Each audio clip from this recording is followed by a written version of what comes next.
हरे कृष्णा। जय श्री राधे श्याम। श्री श्री राधा रमन लाल की जय। श्रील गुरुदेव महाराज की जय। हरिचरण चिंतन कक्षा में आप सबका स्वागत है जी। हरिचरण चिंतन कक्षा में दो पार्ट में डिवाइड थी ये कथा, ये क्लास, लेकिन इसमें मेरा थोड़ा सा समय नहीं मिलने के कारण पिछले दिनों नहीं हो पाई। इस पे हमने चर्चा की थी पीछे भगवान के नाम की महिमा के ऊपर, कि नाम और भगवान के उसमें क्या अंतर है, कि नाम और भगवान का रूप चैतन्य महाप्रभु ने श्रील रूप गोस्वामी पाद के द्वारा, चैतन्य महाप्रभु श्रील रूप गोस्वामी पाद को मनोभीष्टम समझते हैं। क्यों? क्योंकि उन्होंने नामा अष्टकम के ऊपर, फिर उन्होंने चैतन्य अष्टकम जिसमें उन्होंने चैतन्य महाप्रभु की ग्लोरिफिकेशन के लिए लिखा, लेकिन उनका हृदय, जब हम अपने इष्ट के लिए कुछ कहना चाहते हैं तो नहीं रुक सकते, जिससे हमें प्रेम होता है, बहुत प्रेम होता है। तो अगर कोई हमें बोलता है कुछ कहने को, तो हम अपने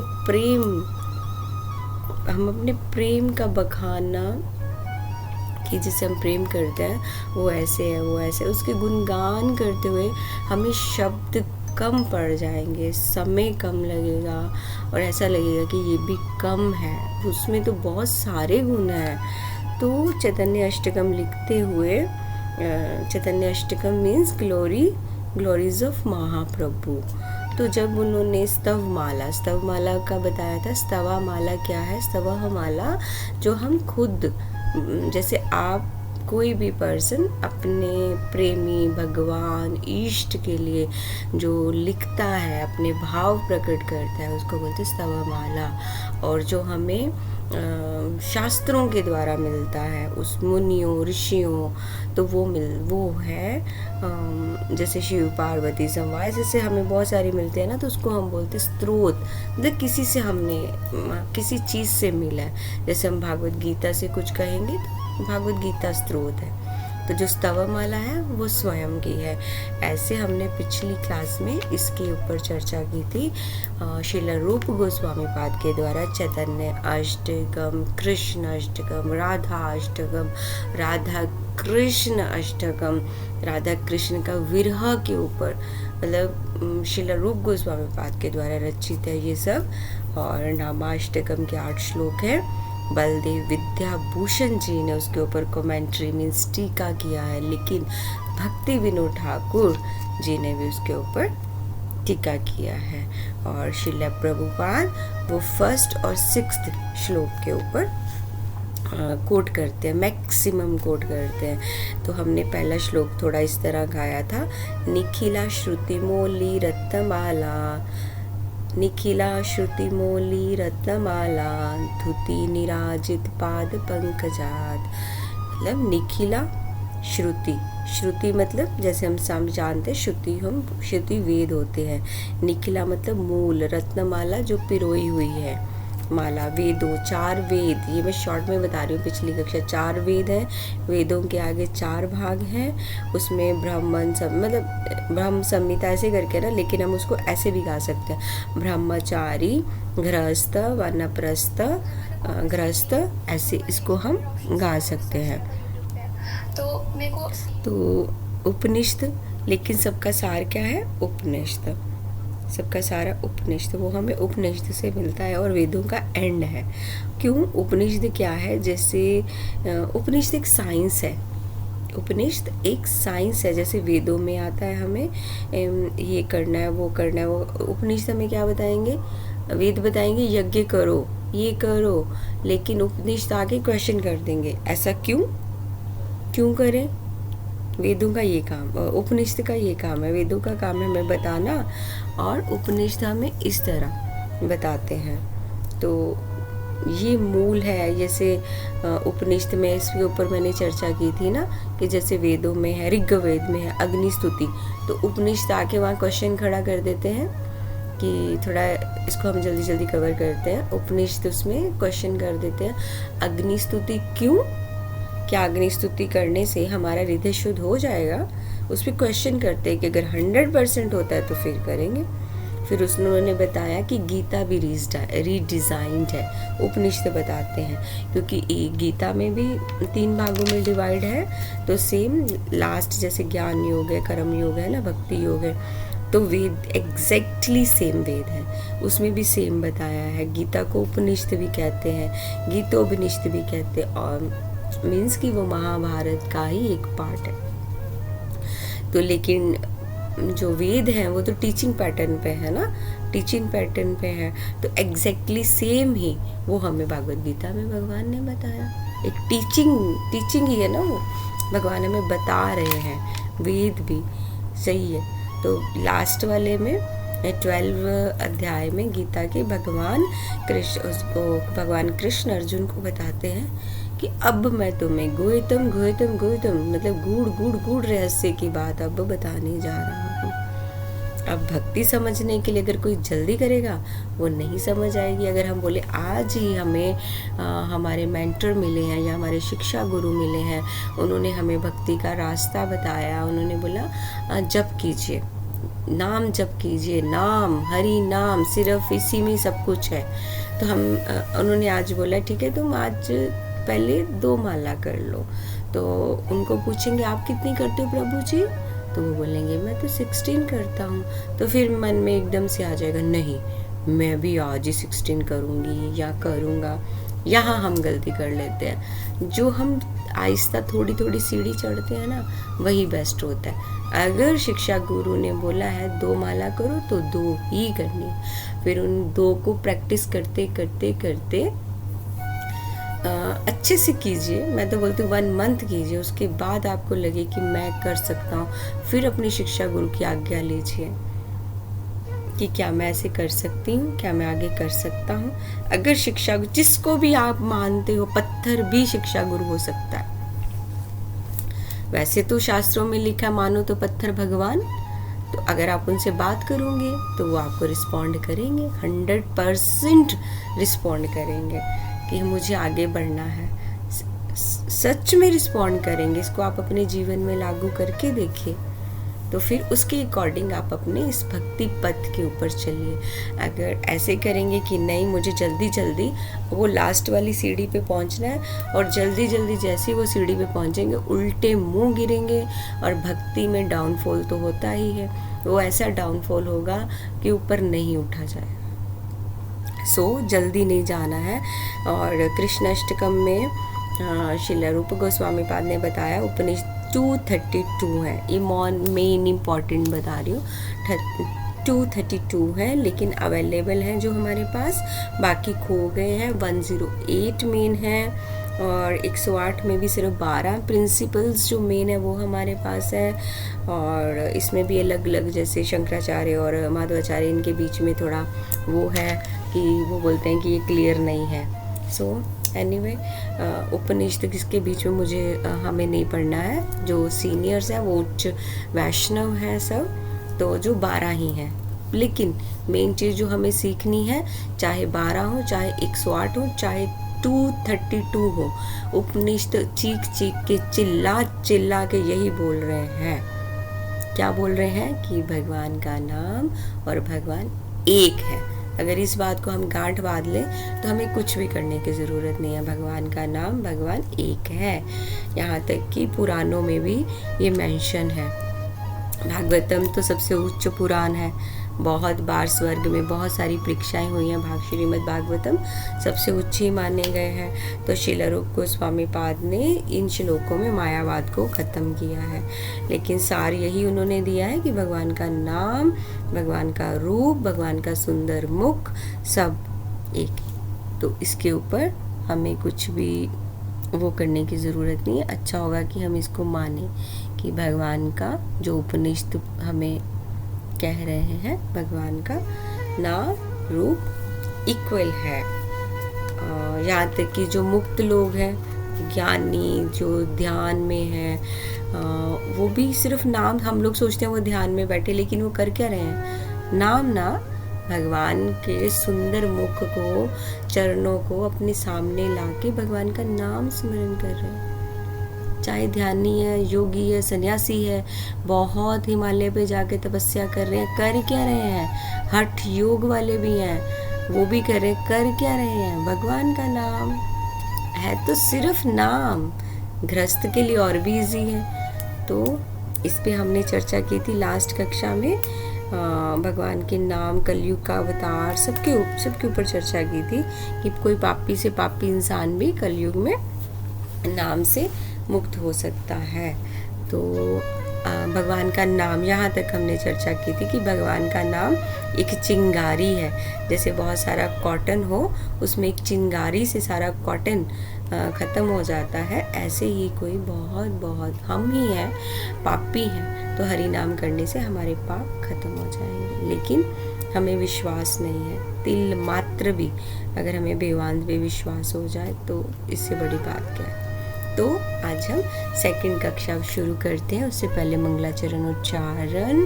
श्रील प्रभुपाद की जय। ओम ज्ञानम तिमिरन्धस्य ज्ञानांजन शलाकया चक्षुरुन्मीलितं येन तस्मै श्री गुरुवे नमः। गुरुवे गौरचंद्राय राधिकाय तदालय कृष्णाय कृष्ण भक्ताय तद्भक्ताय नमो नमः। हरे कृष्णा, श्री राधे। तो सेकंड क्लास में हम चर्चा करने जा रहे हैं कि जो जानवा माँ थे ना, जानवा देवी नित्यानंद प्रभु की पत्नी, तो पत्नी है ना, तो उन्होंने एक बच्चा था मरा हुआ, ठीक है। जानवा माँ ने बाद में ये सारा महाप्रभु के बाद ये सारा संभाला था मूवमेंट, हरे कृष्णा मूवमेंट। तो उन्होंने एक बच्चा मरा हुआ था, उन्होंने हाथ रखा, तो जानवा वहाँ सब जगह ट्रैवल करते थे ना, तो उन्होंने देखा एक बच्चा मरा हुआ था, तो बहुत रो रहे थे वो, उनकी पत्नी सब, है ना। तो उन्होंने मतलब जानवा देवी जब नित्यानंद प्रभु की पत्नी, तो बच्चा मरा हुआ था ना, उन्होंने उस बच्चे पे मतलब हाथ रखा और महामंत्र किया। इसको मुझे कहते हुए क्यों ऐसा लग रहा है, क्योंकि मैं बहुत बद्ध जीव हूँ, एक छोटा जीव, बहुत निम्न, ये बात कहते हुए भी मतलब आप समझ सकते हैं। तो उन्होंने सिर्फ हरे कृष्णा महामंत्र किया और पुनर्जीवित हो गया वो बच्चा। यहाँ से ये पता चलता है महामंत्र की शक्ति कितनी है, कितनी शक्ति है। लेकिन वो शक्ति कैसे है, सबसे पहले हमें फेथ होना चाहिए अपने महामंत्र पे। हमें गुरु महाराज से जो मिला है तो उस पे हमें विश्वास होगा तो सब होगा। उन्होंने उस मरे हुए बच्चे के सर पे हाथ रखा क्योंकि उनको अपने हरे कृष्णा महामंत्र पे विश्वास था। जब तक कोई भी रिश्ता भी हो, विश्वास से ही चलेगा, विश्वास नहीं होगा तो नहीं चलेगा। तो इस तरह उन्होंने उस मरे हुए बच्चे को जीवित किया। सेम इसी विश्वास पे एक और बात याद आ जाए, जैसे राम सेतु बना, ठीक है, उस पे हर पत्थर पे श्री राम लिख के सब वानर सेना पार गए, है ना। लेकिन जब युद्ध खत्म हुआ, सीता जी आ गए, सब कुछ हो गया, वो सब खत्म हो गया, तो फिर विभीषण जी को बोला उधर से, जो राम जी ने जब तोड़ दिया था, तो विभीषण जी को उनकी जो प्रजा थी उन्होंने बोला कि उनको ना राम जी के दर्शन के लिए अयोध्या जाना है, तो कैसे जाएं। तो ये अब जो है ये जो समुद्र है ये पार करना है। तो विभीषण जी ने उनके हाथ में एक कागज़ थमा दिया और जैसे वो आने लगे पानी में तो वो चलने लगे, तो वो आराम से चल के आ रहे हैं। तो जब उन्होंने देखा कि इसमें है क्या है, ये कागज़ से, उसमें क्या है, राम का नाम कागज़ में पकड़ के वो अयोध्या पानी पार करके चल गए। लेकिन वो यहाँ भी क्या है, फेथ। ऐसा नहीं अब हम राम नाम परीक्षा लेने के लिए सुन के चले जाएं, राम लिख लेते हैं और हम अपनी यमुना जी में खड़े हो जाते हैं और ऐसे करते हैं। नहीं, सबसे पहले तो फेथ, विश्वास, तभी होगा। हमें इसी तरह अपनी चैंटिंग करनी है, अपना जप करना है पूरे विश्वास के साथ कि हम हरे कृष्णा महामंत्र कर रहे हैं। हमारे इस महामंत्र में इतनी शक्ति है। हमारी किशोरी जी, श्री राधिका, श्री श्याम सुंदर हम पे कृपा करेंगे ही। हमें इस भव सागर से हमारे गुरु महाराज पार लेके जाएंगे। उन्होंने प्रॉमिस किया है, हम गोलोक धाम जाएंगे। हरे कृष्णा महामंत्र की जय। तो हम पहले हरे कृष्णा महामंत्र गाते हैं, फिर हरे कृष्णा कृष्णा कृष्णा हरे हरे, हरे राम राम राम हरे हरे। हरे कृष्णा महामंत्र की जय। हमें अपने मंत्र के ऊपर विश्वास करना चाहिए, तभी हम, श्रील रूप गोस्वामी पाद जी ने भी बोला है कि हमारा फेथ होगा तभी सब कुछ होगा। जैसे पापी भी नाम से मुक्त होगा। कोई अज्ञानी है जो अज्ञान के रास्ते पे है, तो लेकिन अगर फेथ है तो वो सब कुछ कर सकते हैं। मतलब उनका एक पर्टिकुलर एक लेवल होना चाहिए, फिर भी वो मतलब श्रील रूप गोस्वामी पाद ने बोला कि हमारी भक्ति ऐसी नहीं है कि हमें कुछ मिलेगा नहीं। भक्ति बहुत इजी है। चैतन्य महाप्रभु ने हमें बहुत इजी करके दी है। क्या करके दे दिया? सिर्फ और सिर्फ हरे कृष्णा महामंत्र।